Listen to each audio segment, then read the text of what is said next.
One. Welcome to today's episode of the Bad Feminist podcast. Today we are here with Zoe, who is just a girl. Zoe, how are you doing today? I'm doing great. I just had my morning latte, and I got my nails done.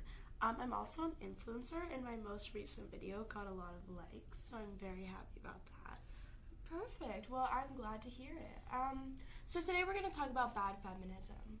And my first question to you today is, what is feminism to you? To me, feminism is that boys and girls are equal. I personally am not a feminist. I think that boys are genetically stronger, so they can play more sports and lift heavier things for me when I can't lift them. I understand girls that want to do things that boys can do, like lifting weights, fixing cars, stuff like that. I personally just wouldn't do that. I don't like to get dirty, and I think most girls would agree. Okay. Would you think that you're maybe pushing some unfair stereotypes about boys and girls? No. I think that's just what I always see. Okay. Well, then what does it mean to you to be a girl? I think being a girl is being with your friends, shopping, doing makeup, looking pretty, dressing up. All those things are being a girl. Okay. And then does it mean anything different to you to be a woman? Yeah. When I think of a woman, I think of an older lady who has it all together. She's like a boss of a company or something. I don't really want to be called a woman. I wouldn't consider myself a woman. I think being a woman is like old and having a lot of responsibilities. Okay. So you don't have responsibilities? I do. I just don't really want to. I don't think I'm old enough to do taxes and stuff. I'm just a sophomore in college, so basically my parents do everything. And I don't really like to do planning. I more just go with the flow. Okay. When you say things that you don't do, what are some things that girls, in your sense, shouldn't do? I don't think girls should have to know about cars. My dad always helps me. I think that that's how it should be. When I'm with my boyfriend, he drives. I don't like to drive that much because I get lost. I think that's the same for a lot of my friends. Last week, my friend missed her exit, and she just went backwards on the freeway. Everyone just went around her. I don't think it was her fault. It's not a big deal. I don't really think girls should worry about the DMV and paperwork and that type of stuff. I have the occasional homework, but I plan on being a content creator, and I already have my sponsors, so I don't really need to know that much stuff. I know about all the brands and the makeup and what food is good to eat, and that's what's important. My friend, her house caught on fire last week, and she got her favorite lip gloss instead of her passport, and everyone was mad at her, but I think it's like not a big deal because her dad can just get her a new one. Okay. Alright, well, what would you maybe think about gender equality in the working environment? Yeah, so I don't work at an office. I just work for myself as an influencer. I haven't really thought about this issue. I guess if I did work in an office, I would take a man more seriously than a girl. What makes you say that? Just in general, I feel like men are the bosses, like in the movies and the TV shows that I watch. I don't know, I guess I'm not really picturing a girl being my boss. Okay. Well, would you think, like, a woman would be allowed to be a boss? Like, could a girl be a boss? Yeah, of course, I think a girl can be whatever she wants to be. I guess this would make her a woman, from me originally saying, like, a woman is a boss. But for sure, I think a girl should be able to do whatever she wants to do. Okay. So, if a girl is capable of being a boss, then she is a woman. Is that what you're saying? If a girl is capable of being a boss, then she should be a woman. Well, I guess I'm not sure. I think that it should be up to her, or to anyone for that matter, of what someone should want to call themselves. I definitely think woman sounds more capable than girl, so maybe if someone my age is trying to figure out if trying to be a boss, she would call herself a woman to sound more capable. Okay. Well, it's been great talking to you, Zoe. Real quick, we are going to watch an expert on these topics real quick, if you don't mind. Hey, Bad Feminists! So happy to be talking with you today. I think it's really important to spread awareness on these topics, especially on social media. So I'm glad you asked me to come and talk with you guys today. As some of you may know, I'm a second year resident at the Institution for Psychological Research on Being a Girl, and today I'm going to be talking about stereotyping. Stereotyping means giving a certain characteristic to a large group of people. It is often oversimplified and not accurate.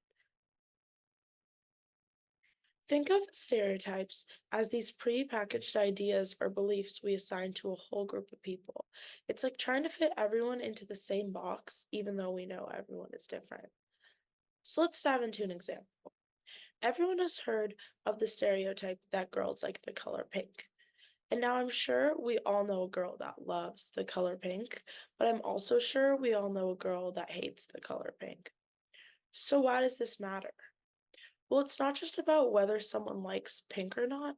Stereotyping can lead to assumptions and judgments about people that are wildly inaccurate.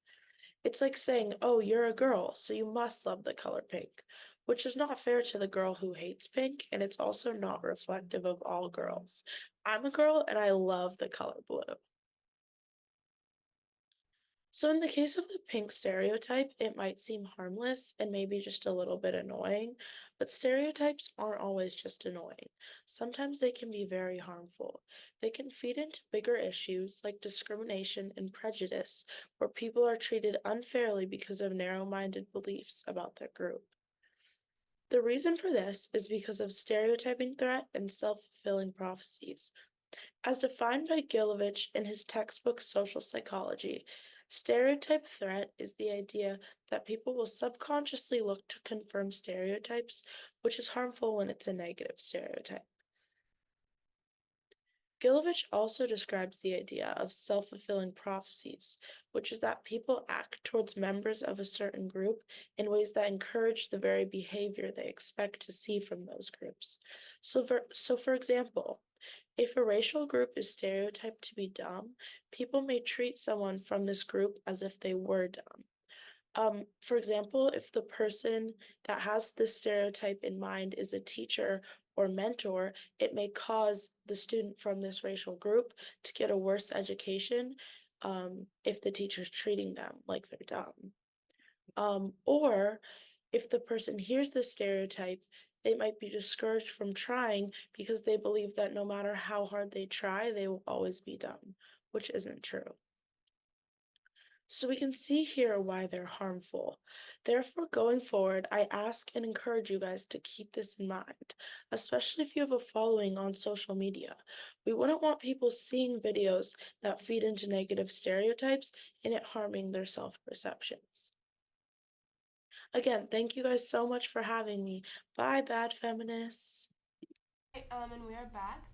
Zoe, seeing these clips, what do you think about this? I guess I never realized all that stuff about stereotyping. Everyone does it, but no one really tells you why it's bad. I don't want a girl who's trying to be a boss to be harmed by these videos or the videos I make, or that the idea that men are only bosses, or a girl that's trying to be a good driver.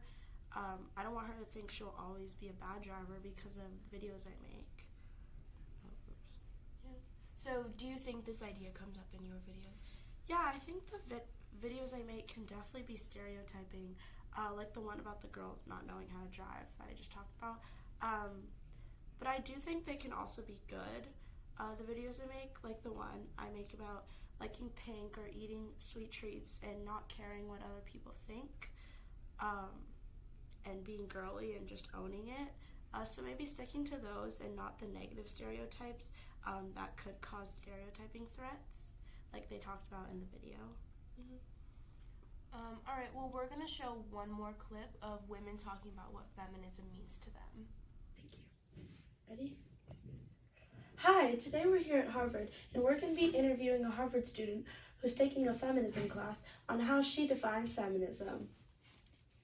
Hi, yeah, so I'm currently taking X plus 20 Everyday Feminisms, and I think this semester I've learned what it means to be a feminist is being able and giving women and all genders the power to work towards their goals and accomplish things.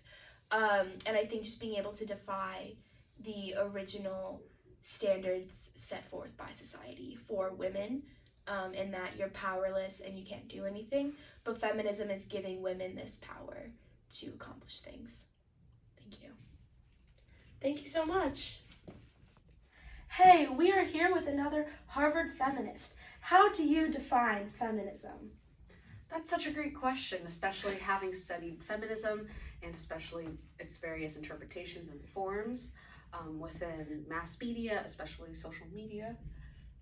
This semester in XPOS 20, specifically within everyday feminisms, I think feminism is such an umbrella term that we tend to use, and of course there are so many different takes from different communities and groups on what feminism is and who gets to be a feminist. But I think at its core, its principal values revolve around equality between all groups, whether it be men, women, and people who do not conform within this binary system.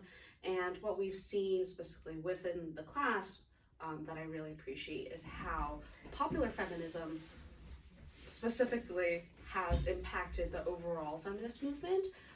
In the case where, although visibility is increased with kind of all these infographics and girly pop visualizations that we get to share with a larger audience, and this, while this makes our issues more visible, and we get to have a larger focus on intersectionality, popular feminism at its root still sometimes conforms to the existing structures of patriarchy and capitalism, where it's accommodating in that sense, and it brings up these problems but doesn't exactly talk about how to tackle them.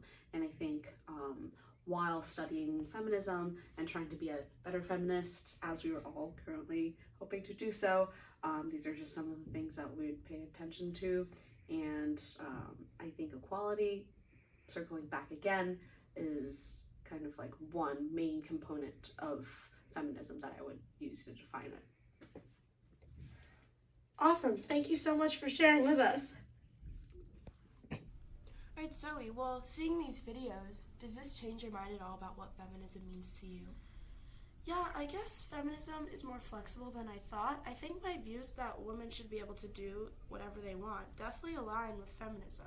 I guess what I do as an influencer and my interests and hobbies could be labeled as girly, but I think I'm also capable, and low-key I'm a boss running my own company. So maybe I am a woman.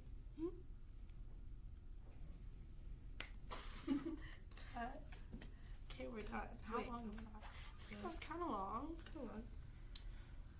Alright, well that concludes today's episode of Bad Feminism.